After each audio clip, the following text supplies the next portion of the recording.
হয়তো আমাদের সামর্থ্য কম, যার কারণ হচ্ছে এখন আমি এসিটা লাগাইতে পারি নাই, কিন্তু আমার ইচ্ছা আছে যখন হচ্ছে আমরা বাসাটা চেঞ্জ করব তখন একটা রুমে আসার জন্য আমি এসি লাগাবো। আমার যত কষ্টই হোক, আমার যত যেভাবে পসিবল হোক, আমি আসার জন্য একটা কিস্তিতে হলেও একটা এসি লাগানোর আমি ট্রাই করব, যাতে করে আসার জন্য কষ্টটা কমে যায়। লাইভে একই বলল আখি। সবাই বাজে বাজে মন্তব্য করছে আহাতকে নিয়ে, ছেলের কোনো খোঁজখবর নিচ্ছে না। জানতে হলে পুরো ভিডিওর সঙ্গে থাকুন। ছাদে গেছে, আমাদের আবার বাসায় বললাম না যে অনেক গরম, যার কারণে হচ্ছে আম্মু ওকে নিয়ে একটু ছাদে বসেছে। কারণ ছাদে তো অনেক ঠান্ডা, ছাদের মতন যদি ঠান্ডা থাকতো আমাদের রুম তাহলে তার কোনো কথাই ছিল না। হয়তো আমাদের সামর্থ্য কম, যার কারণ হচ্ছে এখন আমি এসিটা লাগাইতে পারি না। আমার ইচ্ছা আছে যখন আমরা বাসাটা চেঞ্জ করবো তখন একটা রুমে আসার জন্য আমি এসি লাগাবো। আমার যত কষ্টই হোক, আমার যত যেভাবে পসিবল হোক, আমি আসার জন্য একটা কিস্তিতে হলেও একটা এসি লাগানোর আমি ট্রাই করবো, যাতে করে আসার জন্য কষ্টটা কমে যায়। যেই টক্সিক লাইফ থেকে বের হয়েছে তেমন লাইফে আর ফেরত না যে নিজেকে গ্রো আপ করো। কে যাইতে চায় ভাই?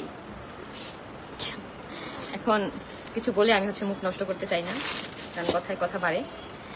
আপু এবার আপনার ভিডিও দেখলাম, এখন বলতেছি আপনি নাকি আয়াসের সত্যিকার নিয়ে এসেছেন সম্পত্তির লোভে। আয়াস কুটুস কোথায়? ওকে দেখাও। ওকে হচ্ছে কিভাবে দেখাবো? আজকে খুব গরম, যার কারণে ওকে জামা কাপড় পরাইতেছি না, বুঝছো? আজকে যে একটু ব্লগের ফুটেজ নিবো সেটাও নেই, কারণ এত গরমে এমনি তো আয়াস জামা কাপড় পরতে যায় না ঠিক মতন, তার মধ্যে এত গরমের মধ্যে যদি পরাই, ওর বাড়ি তো মাথায় উঠে ফেলাইবই।